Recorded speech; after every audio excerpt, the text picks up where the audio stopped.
Welcome to the Corsual Spotlight number 15. I'm Stigi. And I'm Poli. And today we're going to have a look at that whatever simulation survival thing, Rust.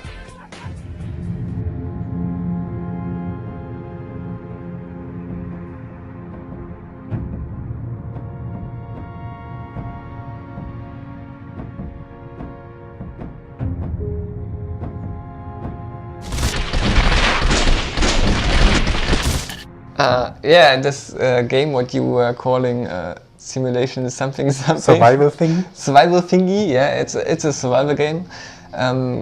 Some compare it to DayZ because it actually started as a DayZ clone. It's made by Gary Newman, who also made Gary's Mod. Yeah. And I guess a lot of people know Gary's Mod.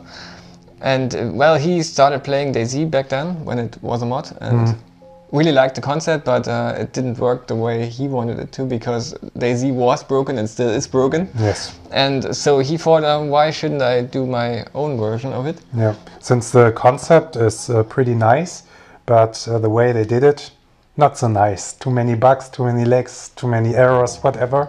Yeah. So he just started his own version. But there are some differences when compared to DayZ. For example, the let's call them Minecraft elements. Yeah, there are a lot of elements that you can see in other games, like in those sandbox games where you actually just build stuff. So you can also collect resources in Rust. So you start with a big rock and can start harvesting wood and stone and stuff like that, and you can use that to build your own home or a base, some kind of base.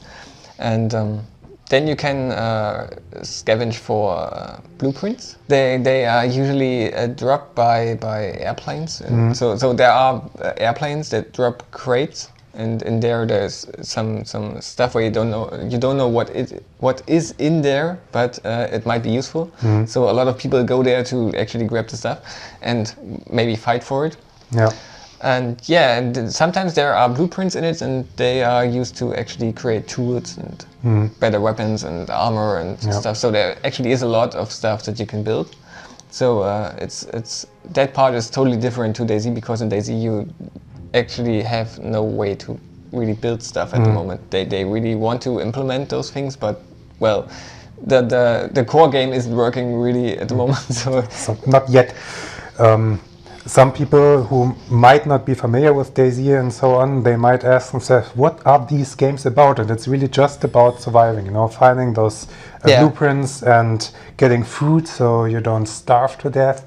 And that's it, basically. There is no story, there's no goal, it's just a sandbox game. Yeah, there are no objectives or things like that. And especially in the beginning, it's really, really hard to survive because of the other players, Other players, all of them, they are all noob hunters, the noobs, they are victims, they're just victims, so to say, and so when you start this game for the first time, you might experience a lot of frustration, because you will just run around. You will be happy that you get your first axe after 2 hours of running around or whatever, and well, then you will be dead and everything will be gone and you can start all over again. Yeah. Because there's a permanent death, that's how it's called, right? Permadeath. Permadeath, exactly. Yeah.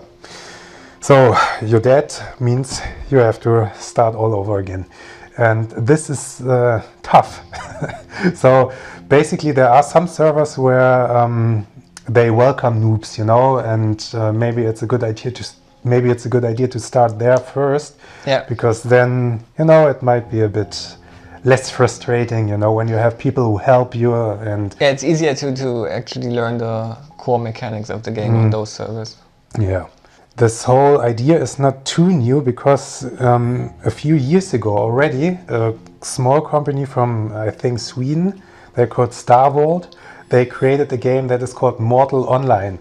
It's a fantasy sandbox game, and I'm getting sick when I just think about that game. It's that great, yeah. It's so bugged. Oh, I'm really getting sick. Sorry. It is so bugged. It's a real bug festival, but there is this core, they have this core fan base that already likes it. I still cannot understand why anybody would play that, but well, some people obviously do, because the concept seems to be pretty interesting, you know. No story given, the players create their own story, the players create their own guilds, the players create everything, you know, the whole goal, just by being in this world and construct buildings and whatever. And well, I'm kind of curious what's going on with Rust, because if we take all those games that are out so far, Rust is, I think, from program and bug count perspective, so to say, the best one so far. It's probably the best, the most polished one yet. Yeah. There are a lot of other, well, not a lot, but there are some other studios that try to get into this survival genre and, well, get their piece of the cake. Like there was this game called DayZ, Gary's Incident, which received really bad, well, really bad PR, because there was this fight with Total Biscuit, one of those really famous YouTubers, because that guy played that game and said, well, it's pretty broken and it's bad. And then this whole internet fight started and the shitstorm, and this game actually was about Survivor 2, and well, there are a lot of people that can't make it as good as DayZ is at the moment, although it's still broken. It seems to be really difficult, since all the games are pretty bugged so far. Yeah, it's much harder than you might think it is to create something like that. But overall, and you're interested in that great concept, I mean, the concept is awesome, that you can just do what you want to survive, and it's just about surviving. This is really great. Yeah. I think Rust might be the first choice at this moment, at least, because it's the most polished version. And well, the only downside, at least for me it's a downside, that there are no more zombies. They cut out the zombies in Rust, so if you want to go for zombies, then you have to go with DayZ.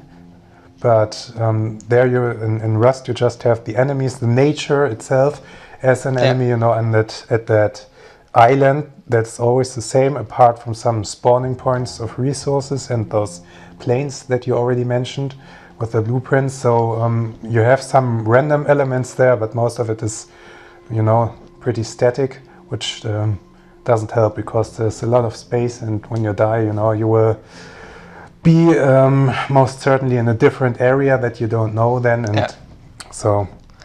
But if you actually want zombies and procedurally generated environments and this crafting and building stuff, there is even a third title that you could play. It's 7 Days to Die, which is in early access 2 at the moment. It's alpha version.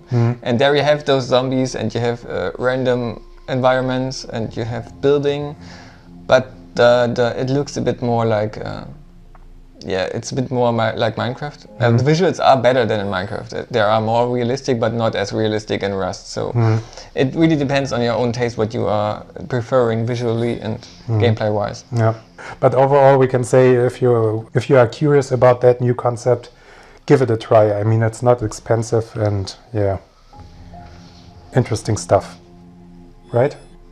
It's already a good game if you are into this stuff. So thanks for watching, and see you next time.